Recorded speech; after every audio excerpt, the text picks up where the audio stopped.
Le purgatoire, mythe ou réalité? Chers amis, bonjour. Mon nom est Jean Goyard et vous assistez au programme Sur les pas du Padre Pio.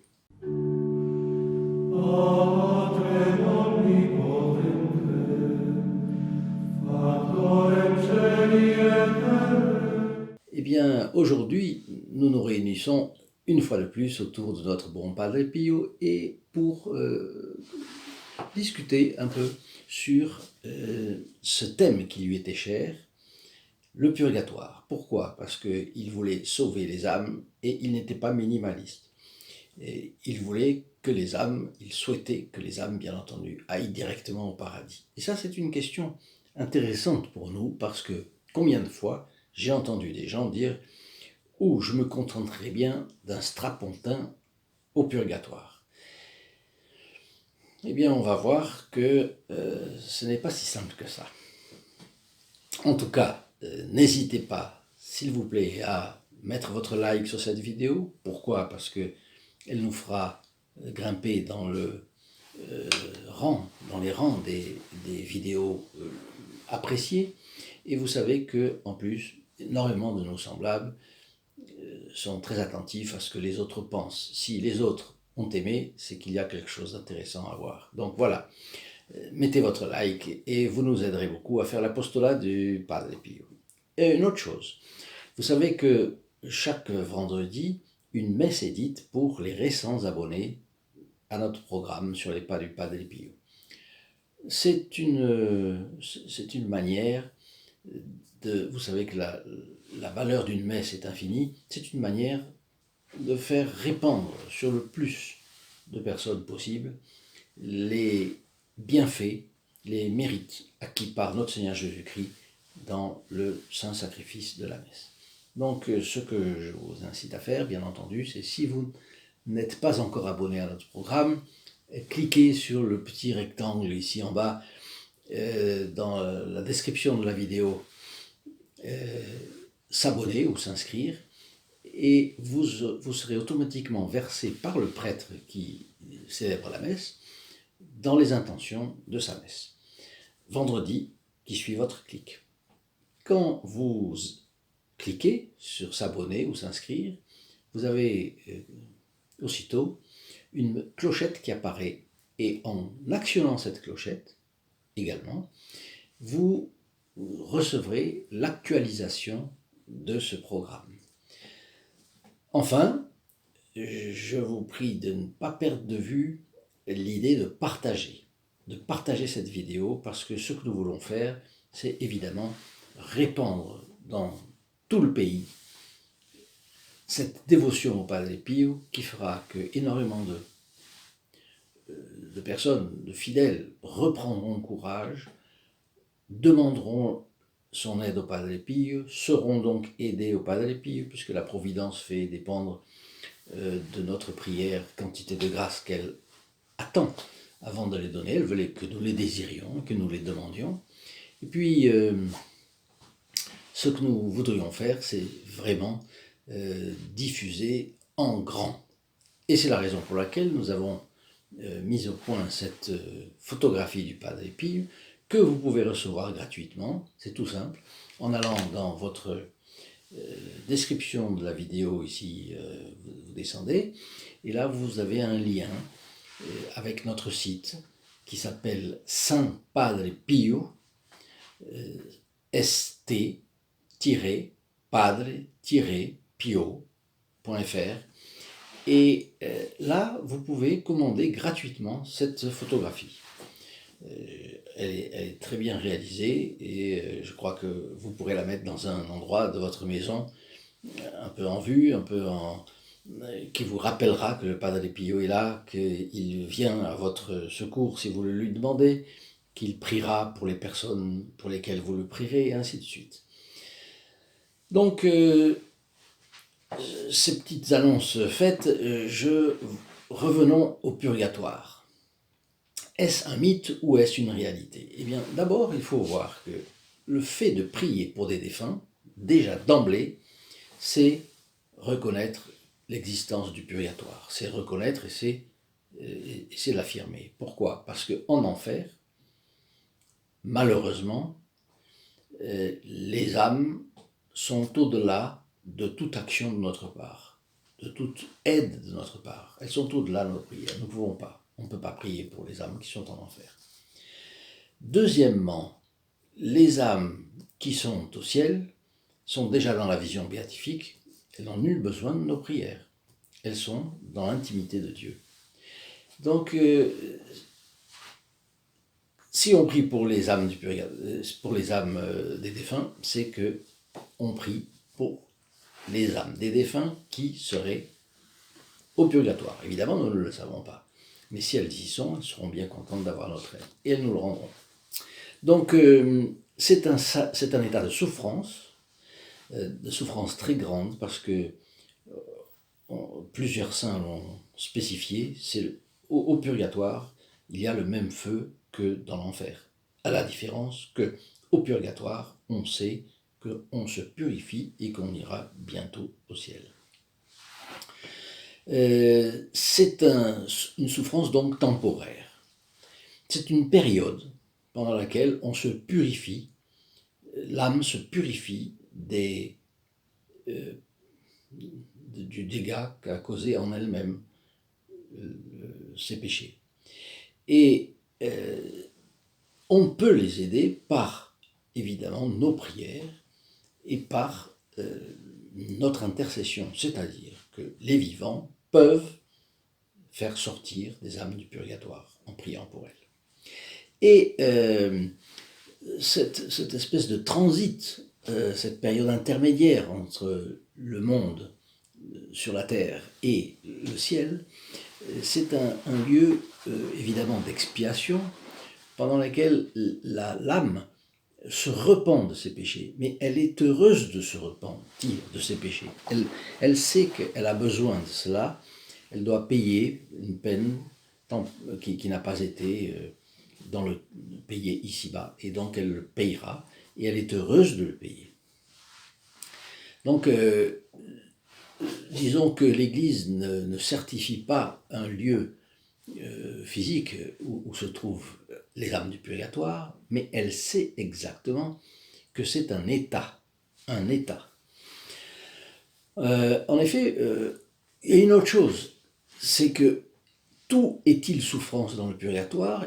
Eh bien non, il semble que non, puisque Sainte Catherine de Gênes dit la chose suivante: je ne crois pas qu'il soit possible de trouver un bonheur similaire, comparable avec le bonheur d'une âme qui est au purgatoire.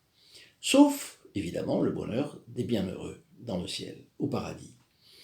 Et c'est parce que l'âme sait qu'elle doit payer une pénitence, et elle sait qu'en payant cette pénitence, elle se purifie, et au fur et à mesure, elle se rapproche de la vision, évidemment, de Dieu face à face. Et donc, ce que dit Sainte Catherine de Gênes, c'est que il serait mieux de ne pas parler des pauvres âmes du purgatoire. Elles souffrent, mais elles ne sont pas pauvres, elles sont riches, riches du paradis qui arrive. Et elles sont riches en amour, elles sont riches en joie également, et surtout en espérance du ciel et de la résurrection. Donc, on peut dire que l'âme qui est au purgatoire est dans une espèce de noviciat, n'est-ce pas? Un noviciat avant d'arriver au ciel. Et elle est remplie de joie et de gratitude vis-à-vis de Dieu. Quand je pense à la gratitude, je fais une petite parenthèse, nous demandons beaucoup au Padre Pio, nous demandons beaucoup à Dieu et à ses saints, surtout Notre-Dame, bien entendu, puisqu'elle est médiatrice universelle de toutes les grâces. C'est par elle que passent toutes nos prières. Elle est venue sur la terre, Dieu est venu sur la terre à travers elle, et comme dit Saint Louis-Grignon de Montfort, nous devons aller à Dieu à travers elle. Bon, mais il y a cette gratitude des âmes du purgatoire vis-à-vis de Dieu. Alors, nous faisons, nous demandons beaucoup à Dieu, à Notre-Dame, à ses saints, mais est-ce que nous avons l'idée de remercier Dieu, de remercier Notre-Dame, de remercier le Saint Padre Pio des grâces qu'il nous octroie?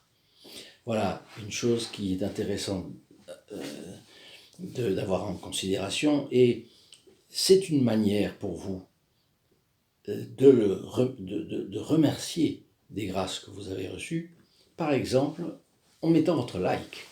Pourquoi? Vous pouvez transformer votre like en une petite prière pour le Padre Pio. C'est une manière de le remercier. On a parlé de lui, on aime parler de lui, il nous augmente la ferveur, alors on le remercie et on transforme notre like en une prière. Et vous lui demandez par la même occasion sa bénédiction.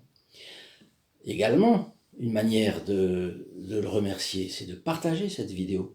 Vous la partagez, vous faites du bien à quelqu'un. Ce quelqu'un peut se convertir, ou ce quelqu'un peut être rendu plus fervent. Donc, partagez cette vidéo, mettez votre like. Également, vous pouvez faire une chose qui est très facile, ça ne vous coûte rien. C'est de vous abonner.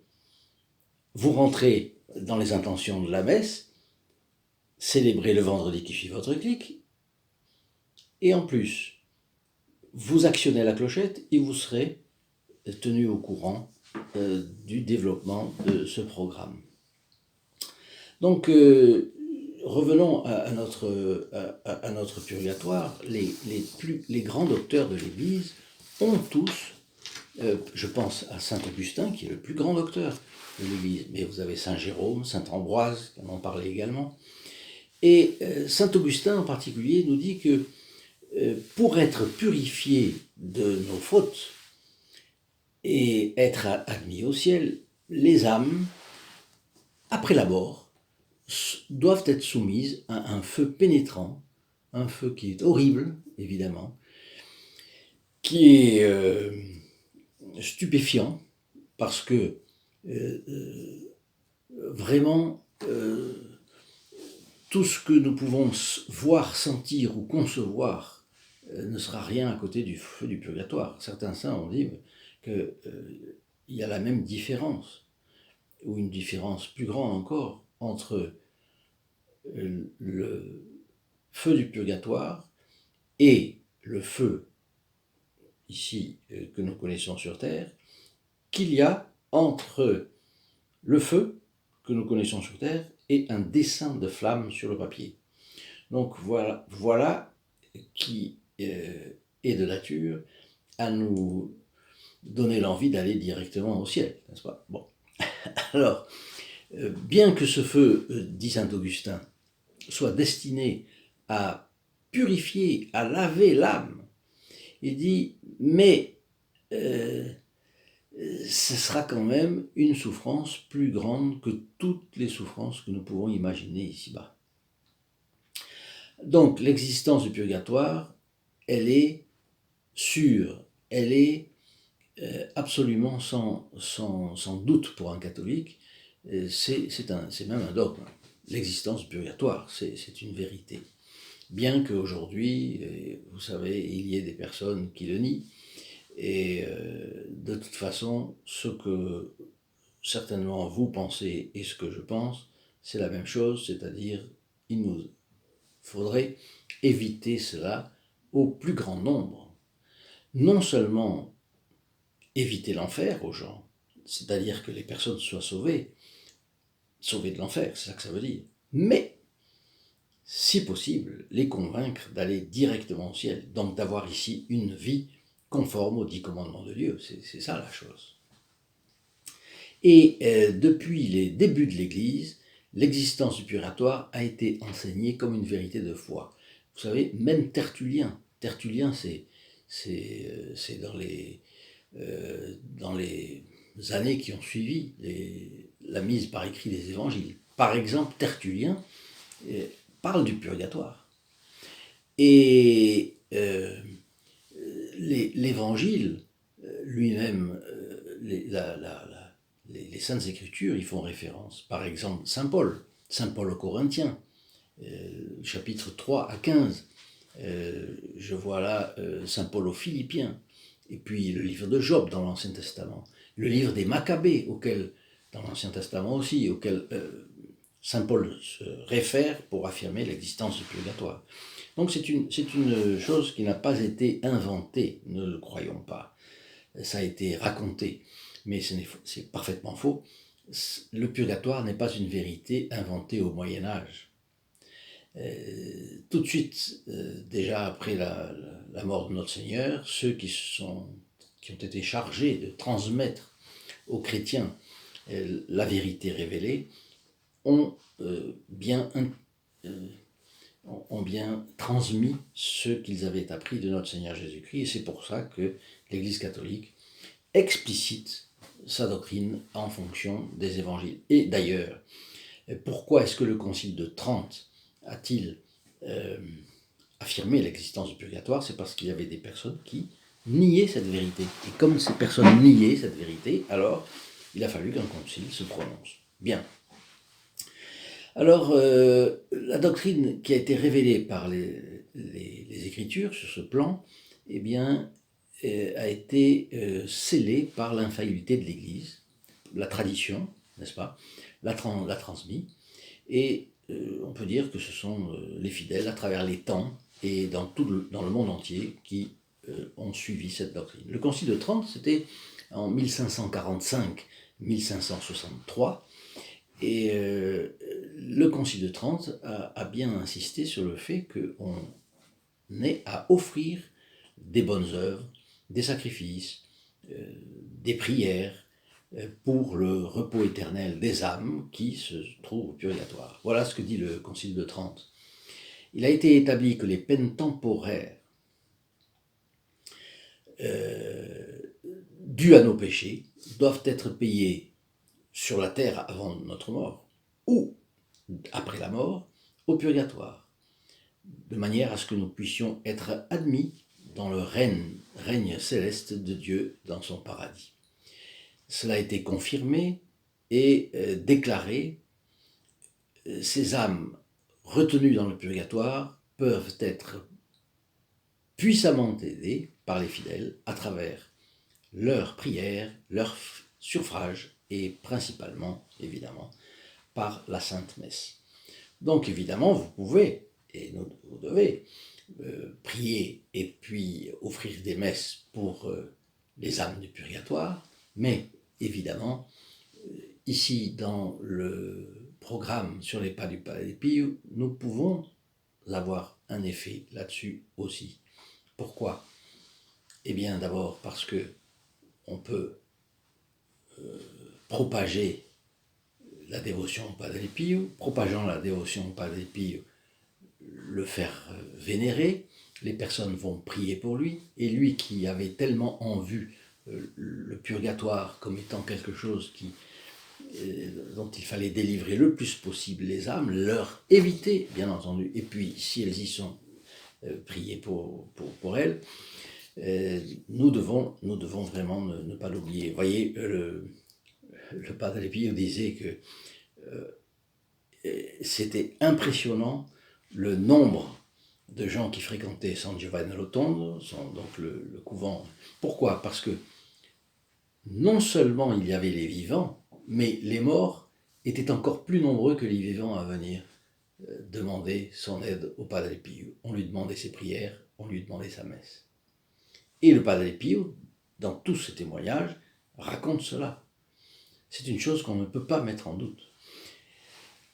Raison pour laquelle je vous incite à non seulement mettre votre like à cette vidéo si vous l'avez appréciée, non seulement